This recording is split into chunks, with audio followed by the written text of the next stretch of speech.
Bom, nesse vídeo eu quero demonstrar uma função bem básica que ela cria uma lista fixa com três valores 1, 2, 3 nessa ordem, e retorna essa lista criada para o cliente que chamou essa função. Então é apenas para demonstrar os princípios básicos de uma criação de lista e como é que você aloca os nós, como a gente já fez no vídeo anterior, e faz a conexão entre esses nós, criando essa linearidade, ou seja, essa sequência de números que compõem a lista.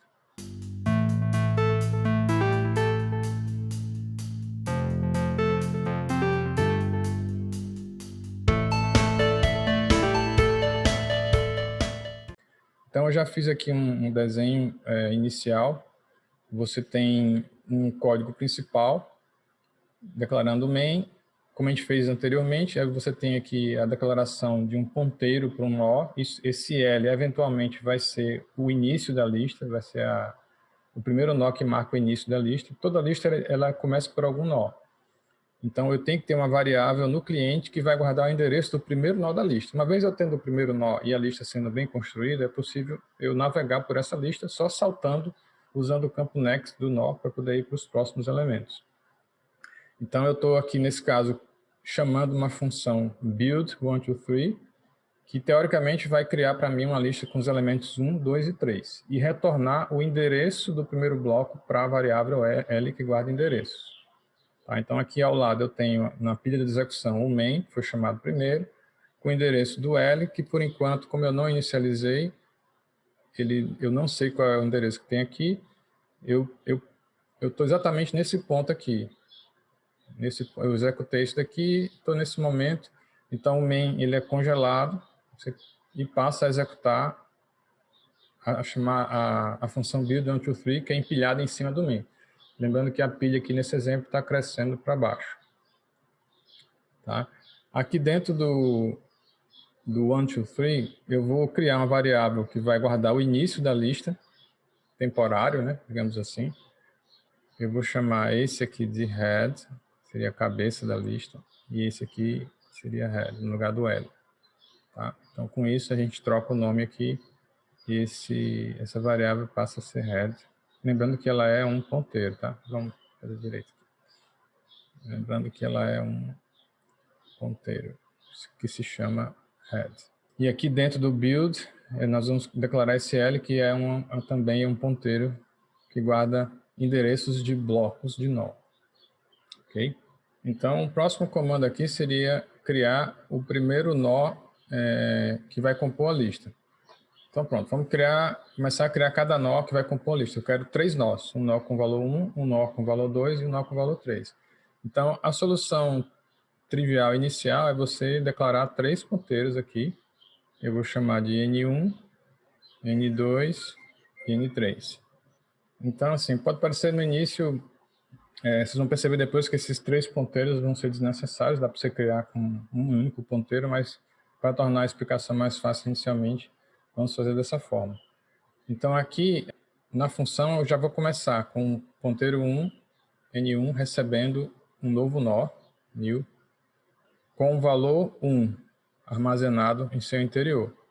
Então, seria equivalente a fazer a alocação de um bloco de memória. Então, a gente tem aqui o bloco de memória inicial. A gente já vai preencher esse bloco de memória com o valor 1.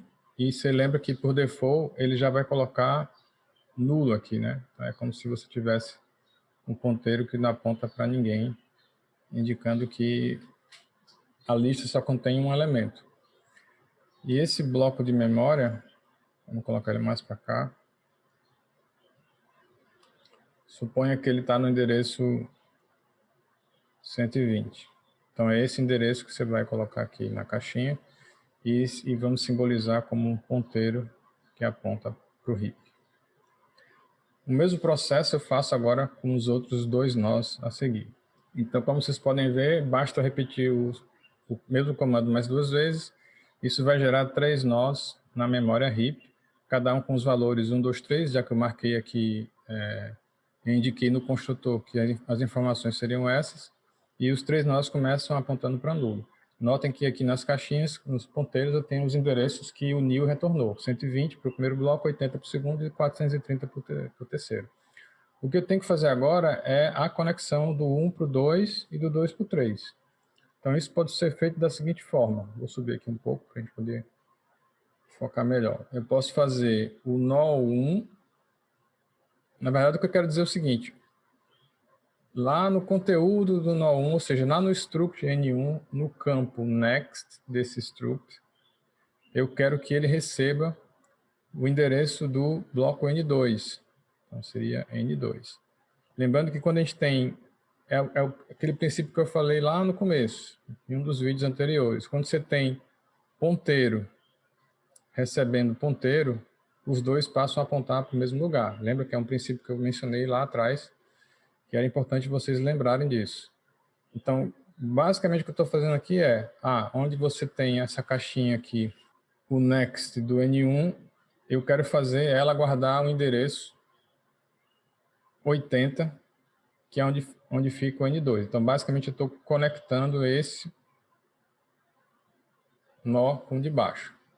Só que essa atribuição, ela gasta muito caractere, né? Eu tenho parêntese, asterisco, parêntese e o ponto. Eu preciso dos parênteses porque o ponto ele tem precedência sobre o asterisco, sobre a desreferenciação. Então, se eu não colocar os parênteses, ele vai tentar acessar o campo next de N1 como se N1 fosse um struct normal. E depois ele vai querer usar a desreferenciação em cima disso. Não é isso que a gente quer. Então, a gente faz dessa maneira para deixar clara a ordem de precedência, mas a gente pode fazer uma notação alternativa que é a mais comum ser utilizada, que é N1 seta next, recebe N2. Então, assim fica mais claro na maioria das vezes. Então, deixa eu apagar essa versão aqui e a gente vai passar daqui para frente a adotar sempre essa nomenclatura aqui mais compacta, que é vá no campo next do ponteiro N1, ou seja, no bloco de memória que N1 aponta, sendo mais preciso, vá no campo next do bloco de memória para o qual N1 está apontando e lá insira o endereço que está guardado na variável N2, no caso 80. Então, só vou reajustar aqui o desenho para você poder enxergar melhor a conexão entre esses nós. Pronto, então depois do reajuste de posições aqui, a gente tem o N1 aponta para o bloco que contém o valor 1, e esse bloco, por sua vez, no campo next, guarda o endereço do próximo bloco, que é o 2. E ambos os ponteiros também apontam para esses nós individualmente. A mesma coisa eu vou fazer para o N3. Então, a mesma coisa é feita com o N2, N2 seta next recebe N3, o que significa estabelecer essa conexão aqui, do N2, essa que está aqui agora em vermelho, para o N3. Então, assim a gente tem a lista montada com os valores 1, 2, 3. Ela está na sequência desejada, acaba no terceiro nó, ele não aponta para ninguém. E o primeiro nó que contém o início da lista é o N1. Então, dá para agora, ao final, acabou que esse L ficou desnecessário, né? Vou até apagar aqui, não foi necessário. Era para ser o início da lista, acabou não precisando. Porque agora basta eu retornar o quê? O N1. Na hora que eu retornar para o cliente o nó N1, eu encerro aqui a minha função. Porque lá no cliente, se eu voltar para cá, em head, também está mal feito aqui, deixa eu refazer. Aqui em head, você vai receber o valor 120 dentro dessa variável. Por quê? Porque eu estou usando um dos métodos de transferência de informação de uma função para outra que eu mencionei no vídeo anterior, que é via atribuição. Então, a função retorna esse endereço ele é naturalmente copiado para a variável que está do lado esquerdo da atribuição, ou seja, esse 120 é copiado para esse outro quadradinho aqui. Com isso, eu passo a ter um ponteiro para cá. E isso salva a memória que eu criei, salva a lista, porque agora eu posso, sem nenhum problema, na hora que a função retorna, ela automaticamente, ao copiar isso aqui, ela já está também apagando todas essas variáveis que eu criei aqui anteriormente.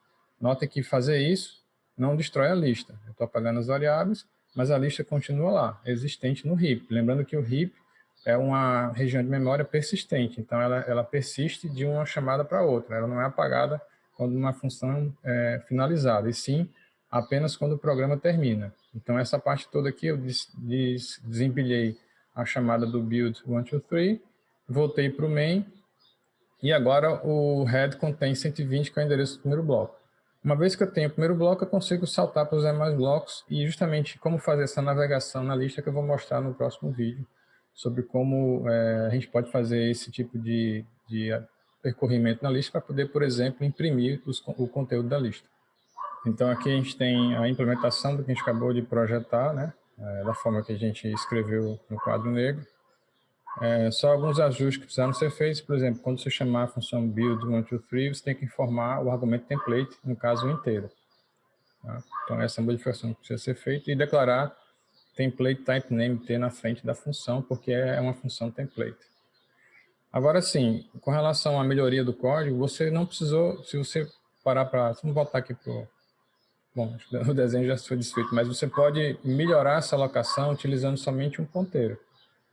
No caso, você pode fazer isso da seguinte forma. Vamos ver se vocês vão conseguir entender essa chamada aqui. Eu vou declarar aqui um ponteiro, desculpe, de inteiro já, chamado de L. E vou dizer o seguinte, L já vai ser um novo nó inteiro, cujo primeiro elemento vai ser o 1, cujo segundo elemento eu ainda vou dizer quem é. Então aqui como se estivesse criando um nó. Recursivamente eu venho aqui onde tem essas interrogações e eu posso substituir por um outro comando de new para criar um novo nó.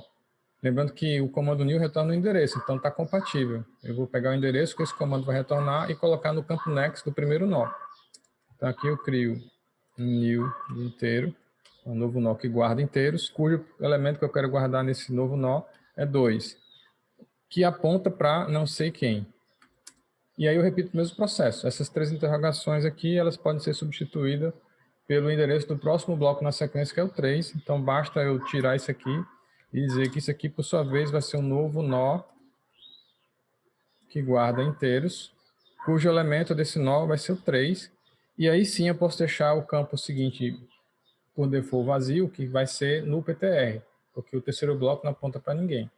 Então, com esse único comando que eu fiz aqui, e no final eu retornaria esse L aqui, né? Eu elimino todos esses comandos que tem aqui em cima. Vamos colocar esse return para cá. Então, esses comandos que eu fiz aqui, de um por um, criando os nós individualmente, e a seguir, fazendo a conexão, acessando os campos next dos dois primeiros nós, eu posso fazer tudo numa única linha, dessa forma. Então, L guarda o endereço de um novo nó alocado, de tal maneira que esse novo nó guarda o 1 e aponta para um novo nó criado, que guarda o 2, que aponta para o novo nó criado, que guarda o 3, que não aponta para ninguém. Então, recursivamente, você tem um encadeamento dos três blocos, com os valores 1, 2 e 3.